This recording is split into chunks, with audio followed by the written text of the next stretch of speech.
భారతీయ సంస్కృతిలో అతి పవిత్రమైన పండుగలలో ఒకటి శ్రీరామనవమి. ఈ పర్వదినాన్న ఎందుకంత విశిష్ట ఉన్నదో తెలుసుకుందాం. మీరు కూడా భక్తిలో మునిగిపోతారు. Hi, welcome to my channel Renuka Kakinada vlogs. ఈ రోజు మనం శ్రీరామనవమి విశిష్టత గురించి, పూజా విధానాల గురించి మరియు రాముని భక్తి పరంపర గురించి తెలుసుకుందాం. శ్రీరామనవమి ప్రాముఖ్యత. హిందూ మతాన్ని విశ్వసించే ప్రతి ఒక్కరికి శ్రీరామనవమి ఒక పవిత్రమైన పర్వదినం. ఈ రోజున దేశమంతా శ్రీ సీతారాముల కళ్యాణ మహోత్సవాలు ఘనంగా జరుపుకుంటాం. ఆలయంలో ప్రత్యేక పూజలు, హారతులు నిర్వర్తిస్తాం. శ్రీరాముడు త్రేతాయుగంలో చైత్రశుద్ధ నవమి నాడు పూర్వాషాఢ నక్షత్రంలో జన్మించినాడు. ఈ సంవత్సరం 2025 శ్రీరామనవమి ఏప్రిల్ 6న వచ్చింది. శ్రీరాముని జీవితం అండ్ ఆదర్శాలు. శ్రీరాముడు విష్ణువుకి 7వ అవతారమని చెబుతారు.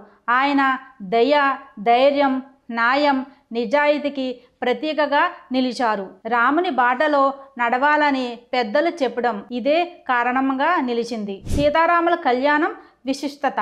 ఈ రోజునే సీతారాముల కళ్యాణం పట్టాభిషేకం జరిగిందని విశ్వాసం. అందుకే ఈ రోజునే కళ్యాణ ఘట్టాన్ని మనం అందరం జరుపుకుంటాం. ఇది చూడడం అందరికీ ఆనందాన్ని కలిగిస్తుంది. పూజా విధానం. ఉదయం సూర్యోదయానికి ముందే లేచి శుభ్రంగా స్నానం చేయాలి. ఇంటిని మామిడి ఆకులతో అలంకరించాలి. కలశంపై కొబ్బరికాయను పెట్టి దీపం వెలిగించాలి. సీతారాములకు పూజ చేసి నైవేద్యం సమర్పించాలి. పూజ అనంతరం విష్ణు సహస్రనామం చదవాలి. సామర్థ్యాన్ని బట్టి అన్నదానం చేయాలి. రామనామ జపం. రామ అంటే 2 అక్షరాల జపం మన మనసుని శుద్ధి చేస్తుంది.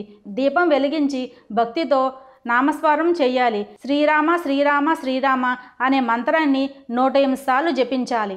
సుందరకాండ పారాయణం. ఈరోజు సుందరకాండ పారాయణం వల్ల ఎంతో భక్తి పెరిగింది. సీతారాముల పూజ ద్వారా వైవాహిక జీవితం సుఖంగా సాగుతుంది అని నమ్ముతారు. దానం.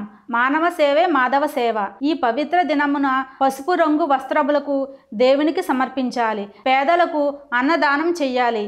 ఇవి మనకు పుణ్యాన్ని అందిస్తుంది. ఈరోజు శ్రీరాముని ఆశీస్సులతో మీ జీవితంలో ఆనందం, శాంతి చేకూరాలని కోరుకుంటున్నాను. మీరు ఈ వీడియో నచ్చితే మా రేణుకా కాకినాడ వ్లాగ్స్కి సబ్స్క్రైబ్ చేసి లైక్ చేయండి. మీ అభిప్రాయాలను కామెంట్ రూపంలో పంపండి. జై శ్రీరామ్.